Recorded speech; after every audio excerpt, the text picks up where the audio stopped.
tune in to part 2 of our conversation with Jason Estes. If you enjoyed last week's part 1, you're going to love part 2.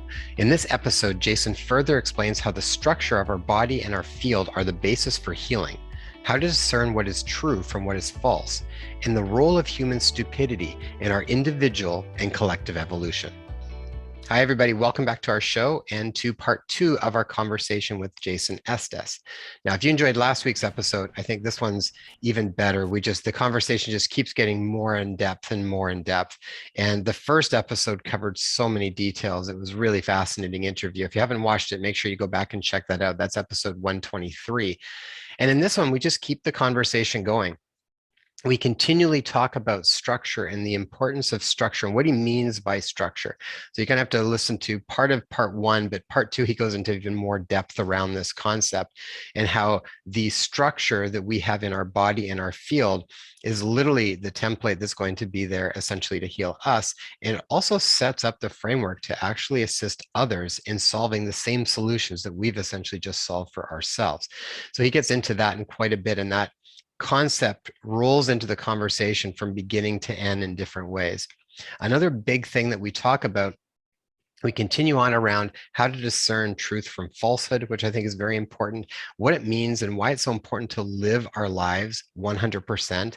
He says you kind of have to go all in. Otherwise, you really aren't getting the information, the feedback necessary to really figure out what works for you and what doesn't work for you.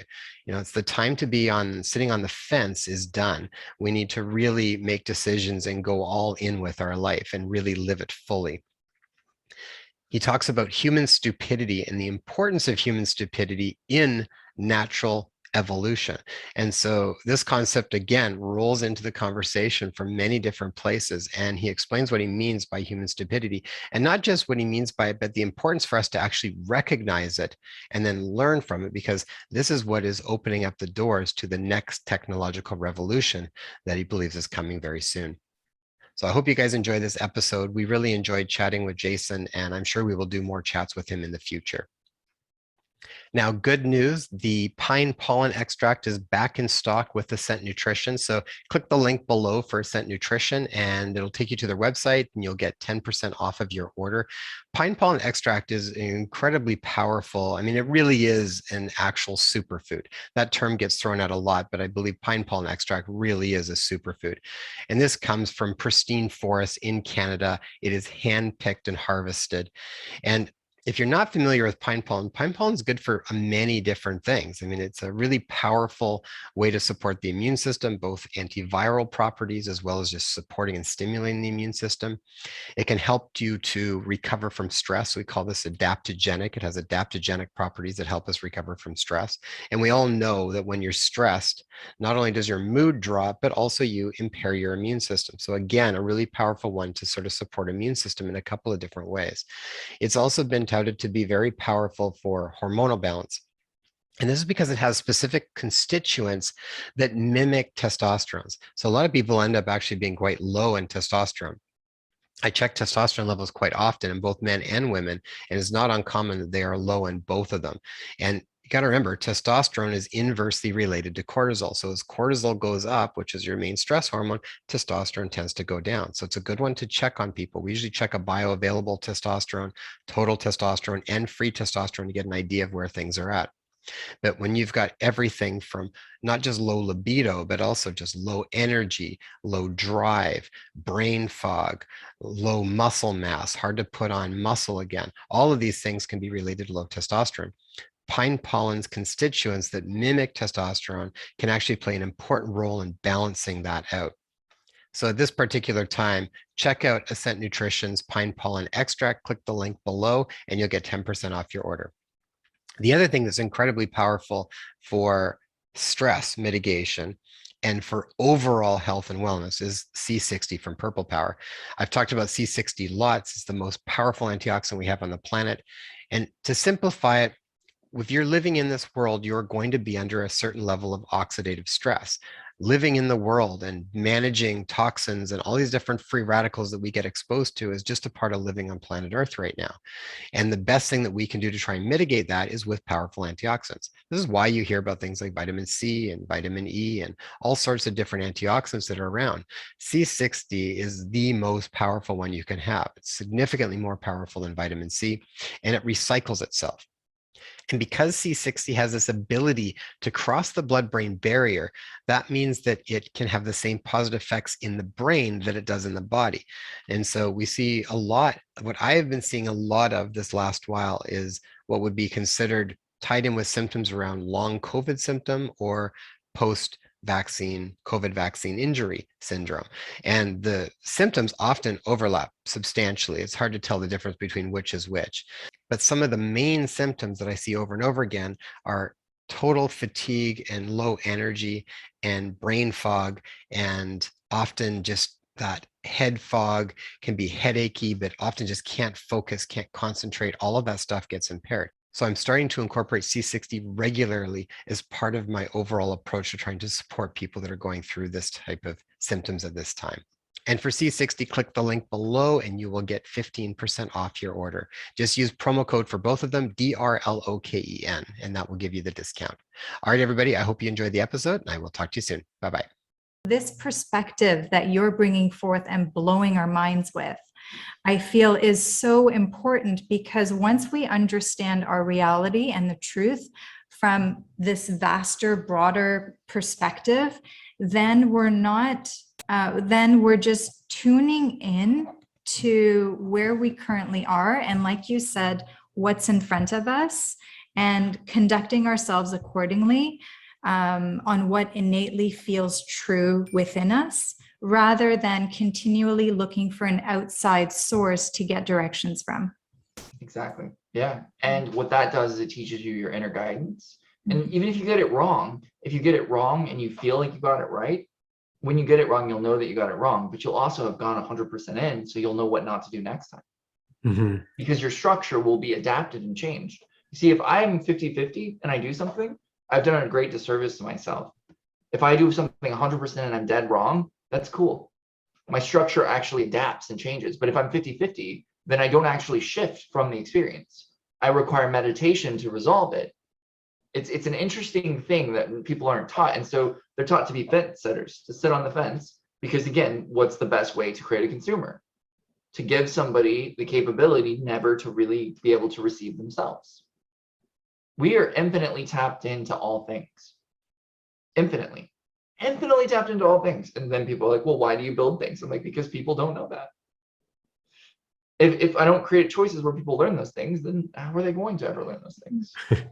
I love it. Have you ever heard the thing where like we're all one anyway, so I don't need to do something? Yeah. My favorite excuse to hear is that one, because I just look at them and I'm like, then why are you even here? Like, why did you come to Earth?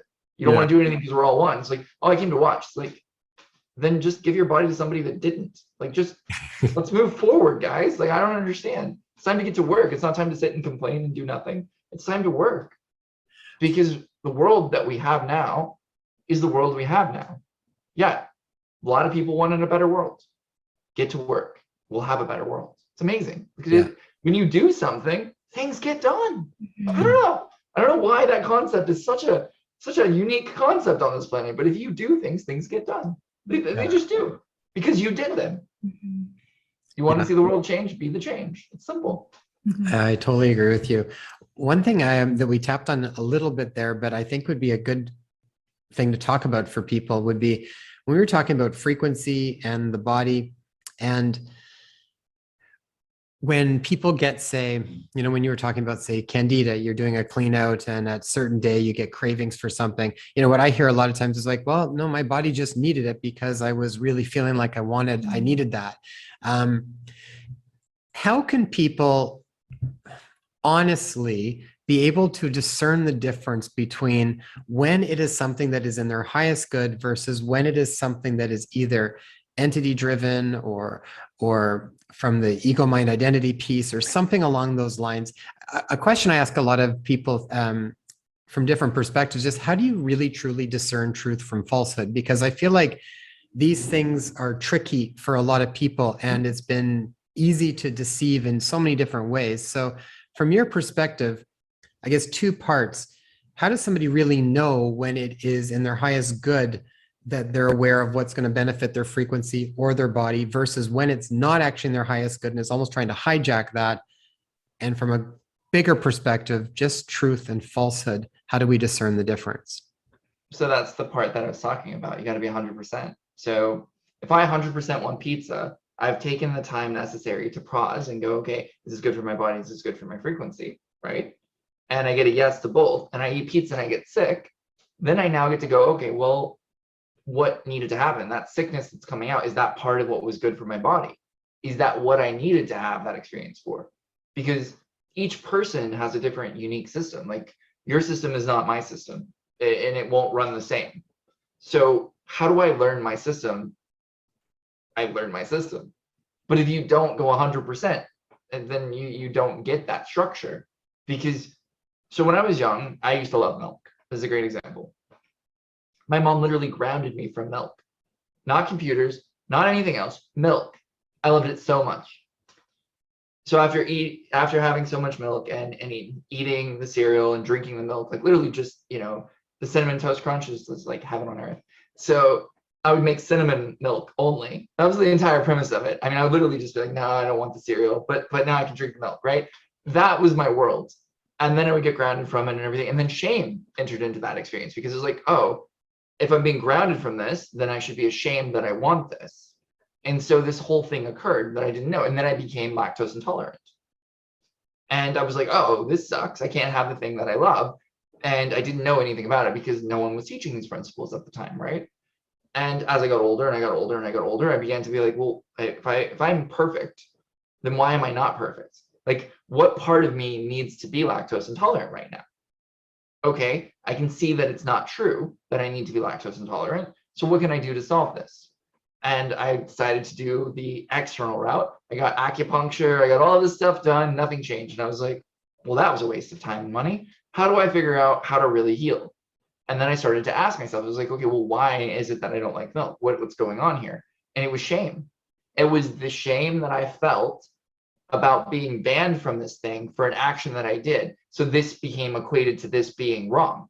So I was a really crazy kid. I mean, just a crazy kid. So if I wanted to learn about electricity, I would stick a thing in the light socket and get electrocuted and be like, I don't think I understood that fully yet. I mean, like that was my world. Yeah, because I did everything in 100% and I tried to understand it. But then I would get banned from milk because I did this thing and I short-circuited the power of my friend's house and I would get in trouble. And then I'd be like, no milk for a week. And it's like, so what happens though as a child is you begin to equate things because you recognize patterns. So I did this and this was taken from me. This inherently must be wrong if this that I did was wrong. And so because we look at our world from that perspective, oftentimes our allergies are because we've equated shame or guilt or something negative to the thing. And so we can't have it. And that's just the basic understanding of this life. Take it a step further. And in the last life, maybe you had an animal, or maybe in the last life you went to the forest because you're running from something, you got eaten by an animal, and now you're allergic to animals in this life because you've equated them with something of that nature, right? So there's a very interesting dynamic to it, but it all revolves around memory. And once again, we're going to go back to my main topic here, structure. As we understand the structure of our body and our field, then we begin to understand where it's broken. And moments in time and space that are heavier or dense spaces are called memory. And our cellular memory, see where I'm going with this? Structure, cellular memory has structure. It is like a recording of the past. So it rejects things. And this is where I would like to really kind of point out why people are the way they are when it comes to certain things like that. So you ask, how do you gain discernment? If you don't know what you don't know, you start at day one. You don't pretend to be at day two. You start at day one. So if you were, let's say that you had your entire memory wiped right now today, would you know if you like coffee or tea? No, you wouldn't, right? And since you wouldn't know that, how would you learn? Would you go up to Bob and be like, hey, Bob, I want to know about coffee and tea. Tell me everything. You could, but you probably wouldn't, because you wouldn't have any place to start. You wouldn't have any reference point to understand from. There would be no past or present or even future for that matter. You would be blank. So could you trust Bob's point of view? You don't know. And because you wouldn't know, you would choose coffee or tea right then and there. And then you might drink the coffee and be like, oh, I don't like how this made me feel. You might drink the tea and be like, oh, I don't like how this made me feel. You might try both and realize you don't like how either of them made you feel. But now you would have what is called a reference point. And everything after that would be built on that single reference point. And this is the problem with the way that reality was built here in this fifth iteration. In the first iteration, this wasn't the case because there was infinite time in the space, meaning that you didn't actually have to allocate things from things. So it wasn't like, well, I like apple juice, so I will like apples. It was, oh, I like apple juice. Oh, I don't like apples. That's okay. I can have that cognitive understanding because I'm not relating it to the memory of apples when I drink apple juice. You see? And so because our reality wasn't built that way and we were brought into that reality, a lot of us misfired. We misunderstood reality. And it wasn't until 1987 that things in reality started to improve. So anyone born before 1987 had core misunderstandings because they were relating things from that perspective. Well, if this thing happened this way, then it will happen again this way. No, this thing is separate to this thing. So I tell people the first step is to realize if anything equals anything, then you're good. But if something equals something else, then you're not. Simple as that. So you spend the time. So like if happiness equals love, that's not a true statement. Happiness equals happiness, love equals love. By restructuring the way that we understand reality, we can bring truth in again. And then we don't use a relation model, we use a momentary model. And that's the future of where we're headed. And that's where it's actually designed to be. And you don't use memory in order to influence reality or to change future. I just wanted to mention, I had made a note of this earlier as you were speaking with regards to systems, teachings, modalities, and isms. Are we now stepping into this current time, this current timeline, paying closer attention to where we are within the spontaneity of this moment, rather than those systems, those teachings, those modalities, those isms? Yeah, kind of. Those isms were brought because of human stupidity. To be 100% honest, they needed something to rally behind that they could trust. So human stupidity led to false gods. Because if you can't trust yourself, you can trust somebody else, because at the very worst, what happens if somebody else lies to you? Then you can blame someone else and you don't have to take any external responsibility on that. So figures began to be formed that were leading to religions and all kinds of other things in the world. But really, if you actually go back to those moments in time and space, yeah, they were able to do things that the average person couldn't do, but it wasn't that they couldn't do it forever. It was that they didn't know how to do it then. So they were avatars of choice. If you look back at any of the greats throughout all of time and space, they were always here as avatars of choice. They were never here for you to make them into something that they weren't. They just wanted to be avatars of choice. They wanted to give you an opportunity to see things differently than ever before. I'm no different. Like, my job is to be here to show you that you are capable of everything as best as I can, and to also live my life in that same way, because that's how I actually teach. What happened was people would then copy somebody else's copy, that was somebody else's copy, that was somebody else's copy, and we got this thing called lineage technology, where I taught you how to do this thing. And if you guys have ever played telephone with like at least 5 people, you know how this works. Why would we think that was a great idea? Again, we go back to human stupidity. But that's okay. There isn't anything wrong with that. And for those people out there like, oh, you're saying humans are stupid. No, I'm saying that we can be. That is a part of it. But the level that you're able to experience this is the label you're able to experience this. So if we are capable of stupidity and ignorance, we are also capable of levels that are even far greater than what we can imagine here. And so I really like to point out that it's okay to be either or. Because when I was a child, I was considered stupid because I'm dyslexic, ADD, and ADHD, which it just basically means that I perceive the world differently. I was considered stupid. And I was taught and treated as if I was stupid. And I'm like, no, I'm not stupid. I don't understand these things because they don't make any sense. If they made sense, I'd understand these things. If you could just make them make sense, but you can't, because I can ask you questions and you can't answer them. And then they were like, you're actually a genius, and we just called you stupid. And I was like, thank you. At least I feel a little bit better, because I got my IQ test back, and it was like one of those things where it was like, at least now I understand that everyone else is stupid and I'm not. Okay, cool. And that wasn't like, something that I perpetuated as I got older, but as a child, it made sense. It was like, oh, this is why the world is the way that it is. They're literally using human stupidity. That's cool, because the stupider you are in your life, the smarter you're going to be in the future if you are willing to let go of being stupid.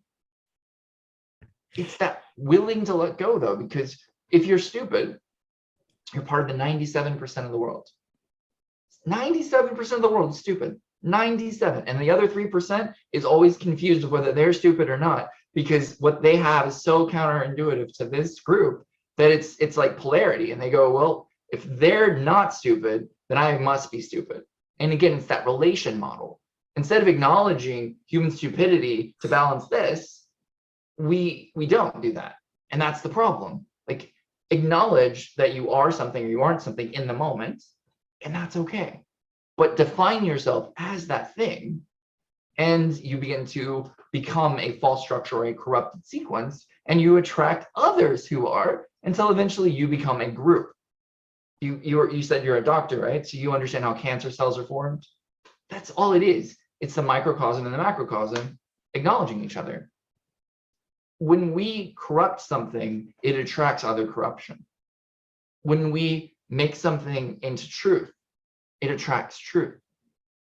That's where structure comes in. The structure of truth is so perfectly designed that you could say that it is absolute God. That if God had an absolute form of understanding, it would be the mathematical equation that is the perfect structure. Not one being on this planet has it. Otherwise, all of us would have access to it instantly, and within seconds, we would probably shift. That's one of the reasons why I don't worry about what's going on in the world, though. Like, so many people are afraid of what's going on in the world. I'm not, because everything that's going on in the world is something that I don't understand. And when I understand it, it won't have to go on in the world anymore. So I'm doing my part to try to understand what's going on in the world and accept it as their choice. And to accept some people are going to be in human stupidity at that phase. That's okay. It's a phase of human evolution to be stupid. It is. But it's also a remedied state, something that you can choose to change if you want to. But by doing so, you leave that 97% and you have to find that 3%. And finding that 3% is really hard. Yeah. I will say to anyone out there that is stupid, be aware that if you do ever choose to let go of that, your group of people will probably not like you, because you'll become intelligent, you'll become wise, and they won't want anything to do with you. But if you ever do get into that 3% and you have a conversation with somebody at that 3%, what occurs is the most glorifying, gratifying feeling that you've ever had. Mm-hmm. And if you can continue to be real in that with yourself and acknowledge where you are stupid, don't pretend to be something you're not. You don't have any more reality checks. You actually contribute to that 3%, and it might become 4% and 5% and 6% and 7% until the entire humanity is no longer in human stupidity as an evolution. We're in human ingenuity. And that, my friends, is what I came for. So don't be part of the problem, be part of the solution, and know that you're going to lose everything that you probably have to do so, but that it's more than worth it. Yeah, I think that sounds so bang on to where things are at, particularly right at the moment. And it is, it's like a feeling where it's not for the meek, to move from one position to the other, to make that transition sort of from the 97% to the 3% or the growing sort of 3%, 4%. It definitely feels like it requires a certain amount of just faith and trust and courage to be able to make that leap. But it definitely feels so rewarding. Like you said, when you have these conversations with people that are on that same sort of frequency around stuff, it's like instantaneous. It's like there's, it almost makes me think sometimes what it was like when I used to travel more by myself, like back in the day, and I'd go backpacking, and it was like instantly you'd meet random people and you'd become like best friends within an hour or two, where you kind of bypass all of these sort of structures that get put in place to, prevent you from developing really close relationships. It almost feels Yeah. like that to me right now. You meet some of these people, we have these conversations that we meet at dinner, and all of a sudden it's like you're hugging and you're like great friends, and it feels very sincere and very real. It's not this sort of artificial flakiness. So I mean, it's a beautiful place to come to, I think. That's called structure. Hmm. So when you have a corrupted structure, it alienates and it creates a field around itself. So what happens is if you point out that you are surrounded by, as I call it, stupidity, then immediately everything inside of that wants to hide and take refuge in that darkness gets angry with you. And what's really cool about it is when you come into human ingenuity instead of stupidity, you're thrown outside of the protection of the darkness.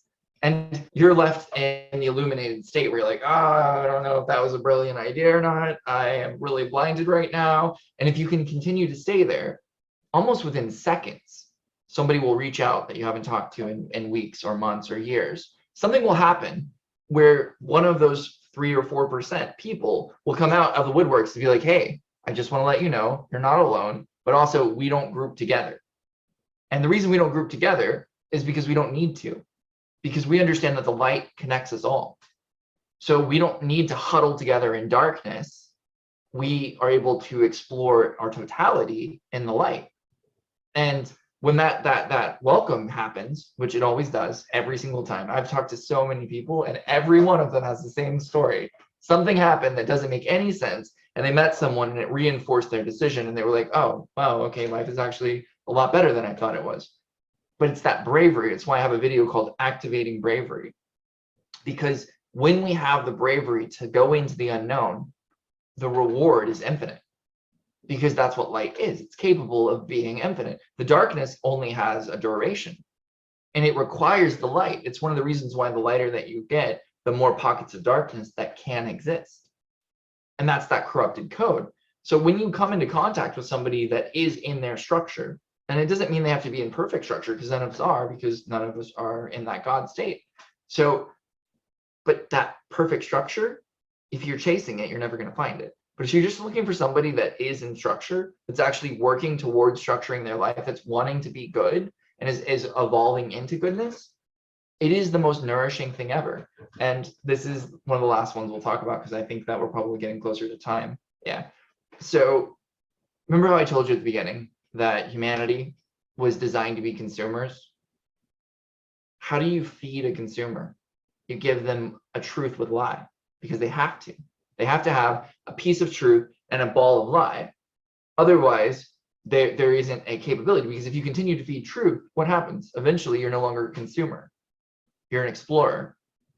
You begin to explore the great unknown, because truth will set you free every time. There's a thing that I love about the darkness, is that even in the darkness, there is light. There is, but there doesn't have to be darkness in the light. And this is where human polarity and is confused. But if you've ever seen an orb, tell me, does it have a shadow? It doesn't. The light orbs don't have shadows. They don't cast shadows. Well, if they don't cast shadows, why? Structure. It's the same thing as a light hole. We can't see them because we're not in the same spectrum, but we actually have them. Just like black holes. Black holes use light to distinguish themselves. Well, light holes don't have they don't have any darkness, right? And it's an interesting dynamic, but we're not at the level of dimensionality to see it yet. Spaceships, have you ever seen a shadow of a spaceship on the ground? Ever? In any recorded photo ever of a spaceship, is there a shadow? No, because they bend space and time in a different way. We believe that light and dark must coexist, but it's not true. And that's the struggle. We've been taught that it is, which is why we became consumers. We separated ourselves from who we were and required vampirism to sustain ourselves, whether it's eating fruits only, specifically to eat to be fulfilled in the life force, because I don't think there's anything wrong with eating fruits. But if you're eating to be fulfilled, you're missing the point. If you're eating to learn, then you can move to that state where you only eat like 1 meal a day or nothing if you want to. I love taste way too much. I think your children love taste way too much, which is a good sign. highly evolved, very magical, amazing beings on this planet, they love food. Do you know why they love food? It's the thing that we came for. Like all of our favorite delicacies to ever exist in all of the universe exist on a single planet. Yeah, the line is like going to your favorite restaurant to get to Earth. It is massive. I joke, but I really believe I wouldn't have come if pizza wasn't in this time space. Like I would be like, I'm not for it. Let's just wait a little bit longer here. Oh, that guy designed it. Yep, okay, I'm ready. Let's go. Yeah. I love it, Jason. And it's just as I see how things keep evolving and changing, like just for me in my life, and how, I get strong ideas of what I think is really the right thing to do. And then you kind of realize at some point that like that's so limited and contractile, like even from a diet perspective, there's a period where you go through and it's like, all of these foods are bad. These are good. And then you kind of realize at some point, it's like, well, I mean, because I very much like you had talked about, I grew up with tons of allergies growing up, and most of those are no longer there anymore. They're completely gone, and they were tied to a lot of other things like you had mentioned. And but now my perspective of it is, it's like, I don't want to walk around in a bubble all the time and have to be limited. It's like, I want to be able to go and know that my body's got the capacity to fully enjoy this lifetime in whatever way it wants to be able to enjoy it. Which enjoys fasting too, because we've done that. Absolutely. I mean, we explored that for over but it's a week. Part of what you talk about. Yeah. It's like, go all in, have an experience and see what it's like on you. And so we would do like, a week to 10 days of a water fast to see what that experience was like. Do I want to live in that state? No, at this point, not, absolutely not. But that was a really valuable piece to experience, and also know that even it expanded boundaries that I wasn't too sure if I was able to do or not. But, I think a really great message to finish this up with is really live your life kind of all in. I think that's really important. And then honestly reflect back on how that actually made you feel. And I think a caveat with that is, don't go back up into your head to try to rationalize or intellectualize something different from what your body experienced with it. Yeah, exactly. Like, don't take what others have taught you and apply it to you. Stop doing that. Just stop. Like, if you're in a conversation and you're learning something, that's somebody else's point of view and perspective. And if it comes up for you to work with that, that's awesome. You'll know, your body literally lights up. It's like, oh, this is actually true for me. Cool. And if somebody says something and you're just kind of like, oh no, I'm listening, I'm paying attention, then it's obviously not true for you. It's not engaging for a reason. And engagement is an extremely important thing. When you are engaged with something, it's because it's solving something for you. It's actually unlocking something for you. It's one of the reasons why all the content that I post on my page is engaging. I will not post anything ever that wastes somebody's attention. Why would I? Attention is the most valuable thing. It's literally the allocation of time that you have on this planet. It's the most important thing. So why would you ever want to waste anyone's attention? Because you need their attention because you're a vampire. That's the only reason. Literally, your vampiric perspective requires you to have somebody consume your content instead of sharing your content as a choice in a world that doesn't have one. That's where it all goes, and it's all structured. When you have an engagement, it means that your structure and somebody else's structure are working together to create something new. You'll notice that if somebody talks and they're not talking from truth, it becomes boring very fast. Yeah. If they're not talking from life experience, if they're just speaking from books, like I hated college. I had to color to survive college. Like I got coloring books and I would color, and my professor would be like, why are you coloring right now instead of listening to me? I'm like, because you're boring. And then I'd go back to coloring and they'd be like, are you paying attention? I'm like, sort of. I can paraphrase everything you said. They're like, well, prove it. And I'm like, and they're like, oh, okay, I guess you are paying attention. I'm like, and also you got this wrong and this wrong and this wrong and this wrong. They hated me because I would literally do that, but then they would never bother me for the rest of that semester because I would sit there and I'd just go back to coloring, because coloring is how I could take what they were saying and filter it. I couldn't handle listening to them directly because like 90% of what they said was untrue or inaccurate or was trying to present an idea that didn't make any sense. It's like, you're trying to present something to me right now that makes me change who I am fundamentally, and I don't believe you. So why would I listen to you? You haven't earned my respect nor my ability to put attention towards you. Why would I? So instead I colored because I loved coloring. And it worked out. It kept me engaged so that I could pass my tests. But at the same time, it let me do what I wanted to do. And coloring structures is really powerful. Like if you actually have like a structured image of like a DNA spiral or something like that, some form of structure in coloring, and you're actually coloring it the colors you want to color it, it actually unlocks your brain to find the parts of your body that are broken. So like if you had a health coloring thing, you could actually resolve a lot of the healing that your body needed by coloring in things. So you'll find where the incongruencies are, where you aren't mapping properly. Amazing. Amazing. So anyway, coloring is the secret to all things. I love it. I love it. You know, we were thinking of, we don't have our little ones within a structured school right now because we just can't. So you can't even call what Well, it's we're not doing. we can't. We've just chosen won't. not to completely. Yeah. So And what that's powerful. What you just said there is a huge change. yeah, You've what chosen not to completely. Very well said. Very well said. right. And I think what we feel more inclined to do is not even homeschooling. You can't call it that. It's just the school of life. So we're exploring, we're living our life the way we feel most excited, and our kids, we're taking our kids along for the ride, and we're just collectively excited about life every day. And letting them kind of experience that with us and what that's like together. But I know we've had that thought too of actually like, honey, let's create coloring books with certain geometric patterns. And what you're saying now makes absolute complete sense. And I love that. And I also love the idea of somehow collaborating with people of like mind so that we can create a new, much better template for our children to be much more nourished and cultivated in the way that they need to, because they're going to lead this next world in the way that they know how, and we just basically need to support them. You're gonna get a lot of emails because as soon as I post this thing on my wall, what you just said right there is something that a ton of people have approached me to like work on, and it's something that I am passionate about, but I have to build the schools first. So building my 55 centers, and like, it's a lot of work, but in the next few years, once I finish building all of them, then I'm actually going to begin to like create educational programs and things around how do we hold space for them to become wise. Awesome. And the answer is people that have solved themselves, being their teachers, just listening to them and like working with them in that way. But it requires a person that has already created the solutions and solved the misunderstandings that doesn't want to push their understanding.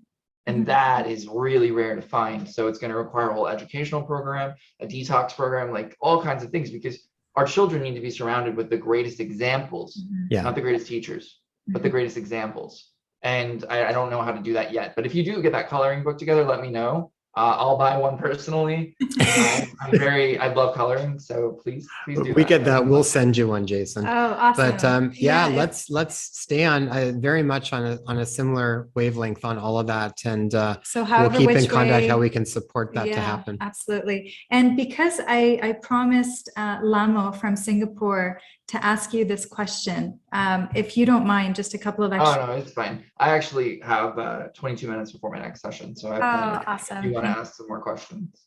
Thank you. Okay, her question was, what is the most powerful way to merge more of our highest self so that we may have a more graceful journey in this human incarnation to be able to fulfill our mission? Yeah, it's a great question. The first step is acknowledging human stupidity as a factor. Like, if we can't acknowledge it, then we can't see it. And if we can't see it, then we can't grow. It's kind of like trying to plant the perfect garden in your mind in soil that hasn't been tended to. It makes zero sense, and yet people do it all the time. I like to bring everything down to a nature example because it makes things just real for us, because we understand the world through the echo of nature, right? Like that's really how we understand. If you go out into the forest, you can learn things really fast. Well, we don't live in a forest anymore. We live in a world where we literally escaped reality as much as we could.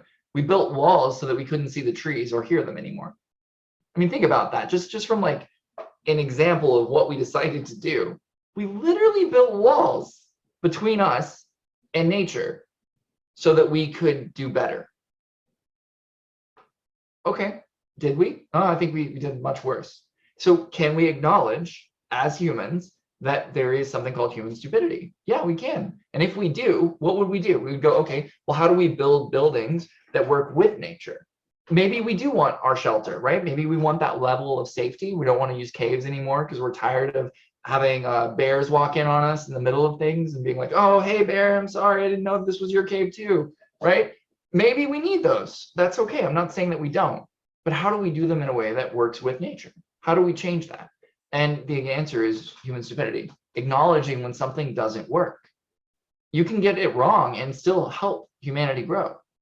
That's the problem, is that people don't think they can. And so to truly come into the highest alignment is simply to acknowledge human stupidity as a thing. Oh, I made a mistake. Okay, not a big deal. I made a mistake. Now you don't have to. Oh, you still made the mistake. What did you learn from yours? We can collaborate on our understanding of the mistake that we just made together so that we don't have to make it ever again. Oh, you made the mistake. Well, now we have another angle, right? If we can do that, that mistake, think of mistakes like holes in the road. Have you ever hit a pothole? You're like, ah, what just happened, right? That's what a mistake does between you and your divinity. It knocks you down a little bit and then you come back up, but you have whiplash. So you're like, wait, what just happened? Well, if you were to stop on the side of the road next to the pothole that you just hit and go and take sand from your trunk and fill it in, what would happen? Over time, it would eventually need to be refilled. Somebody would hit it again, but they would hit it again less each time until eventually somebody would say, you know what? I actually have not only sand, but I have some asphalt here that I can fill in the hole. Then what happens? We no longer make that mistake ever again in history. Why do we never make that mistake again in history? Because it was handled properly. We no longer let human stupidity be something that we should be ashamed of, but rather used it as a rallying cry to come together to solve the problems of the world. But until we're willing to acknowledge where we're wrong, we can't ever be right together. And you're never going to be right by yourself. It's just not going to happen. You might have an angle of rightness, but that's where righteousness comes in, and it leads to all kinds of problems, which I would call human stupidity. So that process of acknowledging, hey, I made a mistake. That's okay. I'm glad that I made this mistake. You made the same mistake. Can we work together to fix this mistake so that humanity doesn't have to anymore? The answer, in short, is really acknowledging human stupidity, but also being willing to work on the mistakes. So many people are so in a rush on this planet. If you are walking past a person and that person is laying on the ground injured and you do nothing, then you're part of the problem, not part of the solution. Now, does that mean that you have to help this person? No. It just means that you have to be willing to acknowledge this person and then see what's in front of you to do with this person. Because this person being acknowledged might make it where this person who actually has the time to stop and pull over to the side of the road and help fix this tire can see them. But if you don't acknowledge them, then maybe this person doesn't see them and you've created the whole problem. We have to be willing to acknowledge the world for where it is. This is why I tell people, like, there's all these prayer circles out there that's like, we need to pray to stop this tornado from happening. And I'm like, please don't. Just don't. Acknowledge the tornado, acknowledge the devastation that it could do, acknowledge all of that, and then see what happens next. But don't rally the world behind this cause that makes you a hero.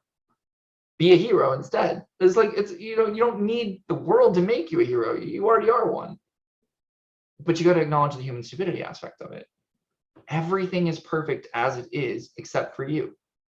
So if you live from that premise, anything else, you have to help it to come into perfection. And the way you do that is not by forcing it into perfection, but rather becoming the perfection that is missing from the world. And you'll have a lot better life, a lot more happiness, everything else. But that's my answer in short, is how I get there, is acknowledging human stupidity is part of the process. That was awesome. And I want to ask. I love that human stupidity, though, is the main thing that we need to all acknowledge.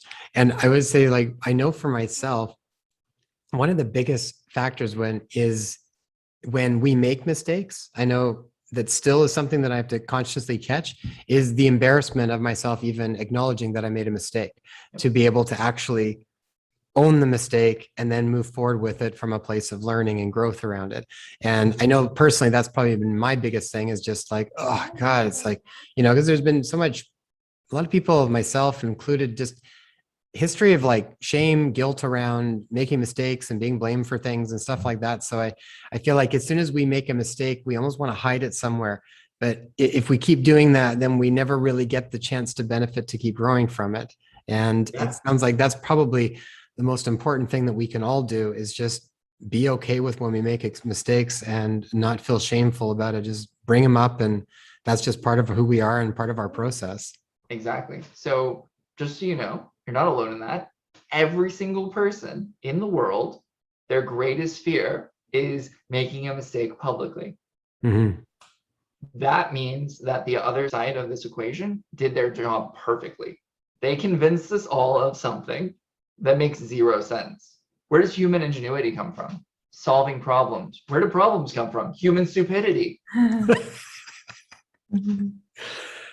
It's part of a process. But the reason, and this is actually what they did to convince everyone of something, is, are you guys familiar with Maslow's hierarchy? Yeah. That means belonging. If I create too many mistakes, I can't belong. And if I can't belong, then I lose my specialness. And since I lose my specialness, I'm not worthy of love. And because I'm not worthy of love, I deserve to be punished. I deserve not to have the things that I want, right?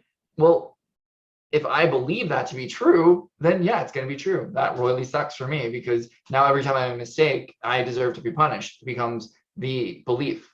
I made a mistake, I deserve to be punished. That's because of the way that reality was. It's actually not anymore. As of 2 weeks ago, everything's changed. But the way that it used to be, and the way that all of us, pretty much everyone that's born now, except for the new ones that are born, which don't actually count yet because they're not 7 years old yet, all of those people were steeped in an illusionary reality that led to us believing that specialness was the only way to be anything. And we were given idols to worship. We were given people that were better than us constantly shown to us so that we would always feel inferior, until eventually we just stopped trying, because everyone was a success story but us. And since everyone was a success story but us, and by the way, we're finding out just now in the news that the majority of these people that are success stories are actually kind of, I'm not going to say the word, but a show of some sort, to say the least. And it usually refers to bathroom plus a show. If you put the two together, yeah. So that process is what happens. Well, why does that word exist that I'm not saying? Because when you go out into the forest and you go to the bathroom, you share your mistakes with nature, and nature helps you to course correct. Yeah, Jason, what an amazing conversation. We're going to have to, So fun. and I know we'll have pages of more things that we'll want to talk to you about at some point here. Yes, including when you spoke of 1987, so you had spoken of 22 timelines prior to that date, and then 1987 it became 3, and then now, as of 2 weeks ago, we've merged into a single timeline. Can we talk about that and maybe allow that to be the final sort of thing? final story? If you're okay at for the time. end? Yeah. I my alarm will go off. I said it, so I have 12 minutes. So I have plenty of time to answer this question because it's a really easy answer. So in 1987, there were 22 timelines that made up all of reality. So think of them like a weave, right? And what's interesting about that is, like, you could go between those timelines pretty easily because they're this close to each other. But then as time progressed forward, we got into the late 90s, and there weren't as many timelines because they began to dissolve because they weren't needed anymore. Timelines are simply all the different variations of how something can be solved. But when something is solved, the timeline ceases to be because it's no longer needed, right? So eventually what happens is you get these main lines that have all of these people on them.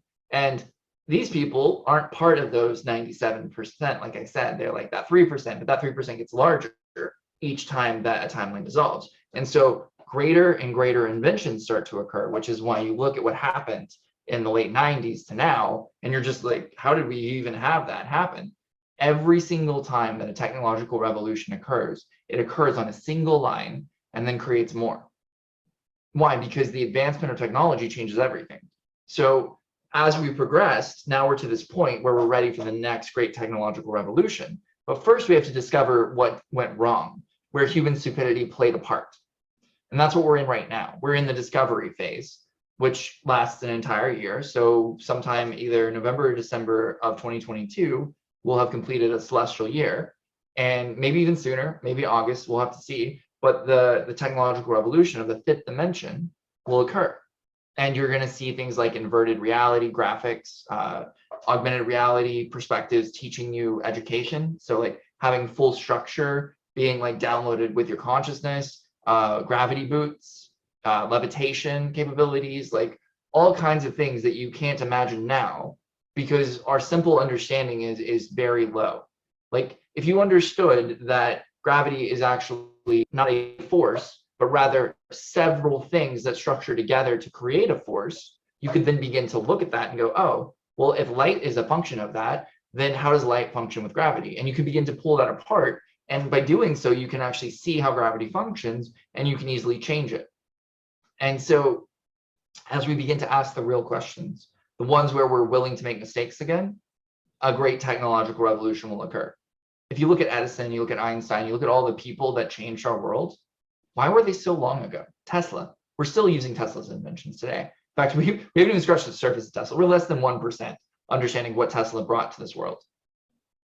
Why? Why is it that we're less? Because most people won't think outside the box. And so they can't relate to or understand where they came from because they're terrified of being part of human stupidity. And by doing so, they become it. You see, what you are afraid of, you become. So as the timelines merged together, more and more intelligent people, that 3% became larger and larger and larger. The timeline I'm from, out of those 22, there was only 300 people on it. Everyone else was what I call player characters or NPCs. So they were not actually a person, but rather an intelligence that was running this thing. It's almost like the movie The Matrix, where Neo and a few other people are the only awake ones and everyone else is a program that still could become something. So that's how timelines work. You have the same world, very drastic changes depending on certain things, you know, like O.J. Simpson not going to jail, O.J. Simpson going to jail, O.J. Simpson dying in jail, Nelson Mandela, all that stuff, Bernstein Bears, what we call, you know, all those things are glitches in the matrix, so to speak. Well, all of those are real because in one reality it was this way, in another reality it was this way, another reality this way. The extremes are always on the side, right? And those are where it gets really interesting because the timelines, they come together like this into the center. So polarity and polarity, which in this case, the last three lines was order, harmony, and chaos. So order and chaos, yeah, they're pretty as much polar as it gets. Like there's really no more polar than that. Like that's the highest level of polarity. Harmony is the middle ground of those two. They all integrated together. And on January 28th of 2020 is when chaos entered into that merge. Harmony jumped in like November, the year prior, and then in January, chaos came in. And what happened right after that? The whole world fell apart. Why? Because of all of the confusion and chaos that came in from chaos coming into order's timeline and wrecking everything. But it wasn't a bad thing because all the things that it didn't understand, because chaos can't destroy something. People believe it can, but it can't. It can only show you and reveal the truth. So if something is not real and chaos comes over it, it will destroy it. But if chaos comes into reality, it immediately becomes true. Chaos will naturally balance out. Why do you think that when everything started to shake together, we started to see more truth than we've ever seen? And that's the answer of why, in a short description, and why the timelines went the way they did and why they're going to where they are. But now all the greatest of all of us, every one of the greatest outcomes of every being that existed in that moment became their greatest selves to move forward. So you're now looking at the best possible outcome of every person here on this planet. Yeah, they might have misunderstandings in their structure. They might be misled in certain things. They might still be in that cloak of darkness, but they're still the greatest version of them. So are they going to stay in that cloak of darkness? Probably not. It's just going to take a few more people breaking out so that the light shines through, that people go, oh, I'm reminded, I remember this. That's the reason why I do these videos, is because the more people that are actually standing in the light, and I'm not saying that I'm great or anything because everyone's capable of this, but the more people that just have real conversations about what they're experiencing. I don't care whether you're talking about your child and you're just a mother, right? Like that, I think is actually really great, because if you talk about your problems as a mother, what happens? other mothers don't have to make those same problems. If you talk about your successes as a mother and you are really living them, not teaching from a book, you change the world. Same thing for fathers. I actually really wish that men would step up a little bit more on the planet and share from that fatherly perspective. Because as somebody that wants to be a father someday, I haven't found any examples out there that are actually out and expressing and talking. I've seen a lot of books being written, but like real people speaking really about their experience from a masculine perspective. I'd love to see that. I would actually sit and watch that for hours, because there would be so many codes for me, so many levels of structure that I don't have because I am not a father. That would be like, and that's what people are doing. They're lying. They're pretending to be something they're not, and then they're writing books on it, and then they're getting all these people. It's a huge trend right now. They're staying in the shadow and pretending they're in the light. And so people then think that the shadow is the light, which is what happened on this planet. But people like me and you and other people that are going out into the world that are being just their raw, real selves and making mistakes, those people, while right now they're being vilified, are slowly but surely becoming something so present that it's changing everything. And that is the turning point. That's what's occurring. And I think by the end of February, we're going to be there. And I think that most likely by the end of August to early November, we're going to be ready for the fifth dimensional technological revolution, where these kind of designs and theories come out physically and we alter the way that we perceive reality 100%.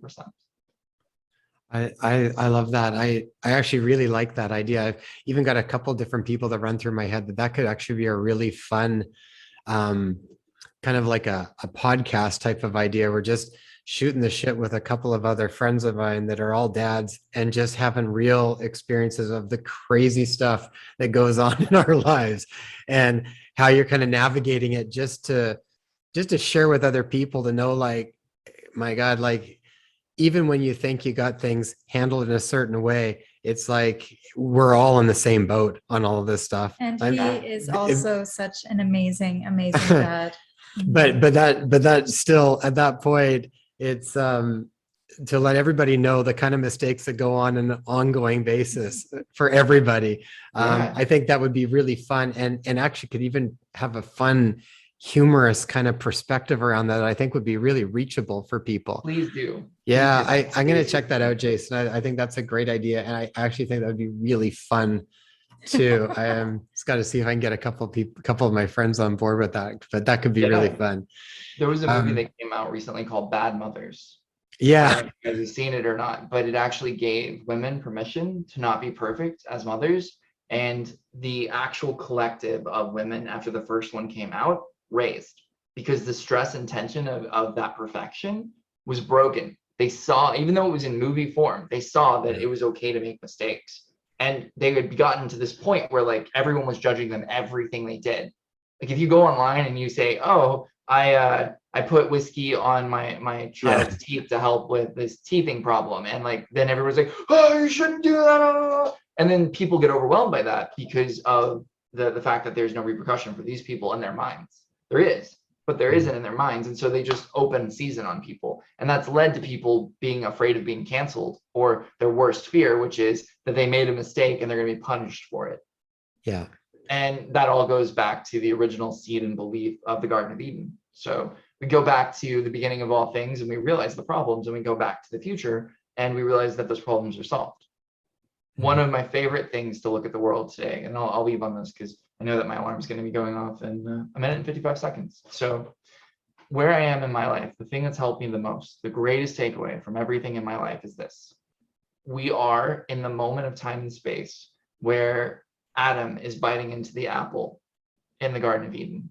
And everything that has occurred today is the preparation of the mouth coming into the apple. And now we're about to actually swallow the apple and understand the knowledge of good and evil, but from the perspective of who we actually are. So the greatest takeaway in my entire life is this. The power of God without the capability or wisdom of God is the most dangerous thing in all of creation. The wisdom of God without the power is the most debilitating thing in all of creation. It is with both that we come into something. And this is where frequency and body come in. So my frequency is the power of God. My body is the wisdom, right? Because if I don't have the capability to translate the power of God through me in action, then I have nothing. And if I don't have access to the power of God, then I have nothing. And it is only when they are both balanced that we truly feel whole and aligned, and that miracles truly occur. So that's my greatest takeaway in my life. And for anyone out there that's still watching, congratulations, you survived over 90 minutes. That's impressive. But also that moment, that thing I just shared with you, is everything I've ever learned in a single statement. And if you truly ever understand that, it will unlock more doors than you can imagine. Because that is it. That is all there is, really. If you can understand that we are in the metaphor of the Garden of Eden, eating the knowledge of good and evil and truly understanding what it means, then everything changes. One of the most misquoted Bible verses in the entire history of the world is good and evil as a concept. And it's actually ripe and unripe. Yeah, exactly. It's actually ripe and unripe. That's what it is. It's not good and evil. That which is good is considered ripe, and that which is evil is considered unripe or needing more time. And as we get that infinite time, we all become good in the eyes of God. And that's the understanding that occurs. It's one of the reasons why I don't judge people as much as I can. Obviously, there are times where I will judge people, and I will go to them and I'll say, I'm judging you right now. Please help me not. And they'll be like, well, what? And like, it's not that I want to judge you. I just don't know how else to see you. So please help me to understand. And they'll either say that's not my problem, or they'll actually come and we'll have a conversation. And by the end of it, I'll understand and I can relate to where they're coming from and be like, oh, cool, I see where you are. I mean, those are my favorite discussions. Talking with like-minded people is awesome. Talking with people that disagree with you fully is even more fun, especially if they're willing to grow and you're willing to grow. Yeah, well said, Jason. What an amazing conversation. We may even look at breaking this up into 2 different episodes and sort of do it that way so that people can sort of, there's a lot of information in that too. And I mean, so much. Yeah, it's also wonderful. Jason, where can people learn more about the work? Where can we send people to learn more about this work that you're doing? This is the part that I suck at. So I'll put all of this in the show notes so people can click on it. But okay, yeah. Specific areas that you'd like to Facebook is a place that I'm on. MeWe is a place that I'm on. You'll have those in the links below, hopefully, because I can't remember it. I have a PR team that runs all this for me.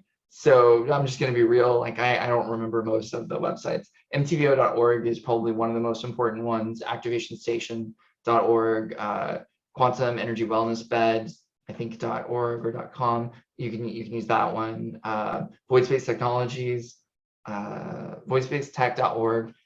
This is where I glitch. I don't have the capability. Sorry. I think that's maybe all of them. Oh, YouTube. MTVO team is our YouTube. And sure, the rest of them, you'll find them in the links below. Skylar will help you figure out what they are. We'll get Skylar to send us the whole thing and we'll cut and paste it in there so everybody can get all of the info. Jason, what an absolute pleasure. And we look forward to doing that again sometime. Yeah, anytime. Just reach out to Skylar and we'll schedule it. It was really awesome. I had a blast. And thank you guys for being awesome parents and for being willing to make mistakes. And I really do hope that you do a show where you talk about that. I would love to see both of you talk about it, but I would really love, and it's no offense at all to women, but as a man, wanting to understand more about the journey of fatherhood and seeing people that are really clear examples of that. And I do believe you personify that. So that would be huge because there are very few men that are speaking about their mistakes. There's tons of men speaking about their perfection, but mistakes, it's pretty rare. So I think we openly, regularly talk about our mess ups and our hiccups throughout the episodes. And I think it's important because this is real. This is real life that we're trying to bring out to the world and share with the world. And so, we'll just continue to do more of it. It's good for us. I mean, we get more comfortable with it too. I can feel myself get more comfortable with making mistakes. So I don't care so much about what other people think and all that kind of stuff. And then that allows other people to kind of feel that same thing, which lets them feel a little bit more comfortable around it. And I really loved your analogy of the potholes. And as far as you're going in and you're putting in sand and the next person goes in and puts in sand, and it really creates this image of collective effort. We're all contributing to the wholeness that we are all a part of. So thank you for that. Awesome chatting with you. Really wonderful getting to know you. And we look forward to doing something like this again sometime soon. Absolutely. I love you guys. Have a blessed and Love beautiful one. you. Bye, everyone. Bye.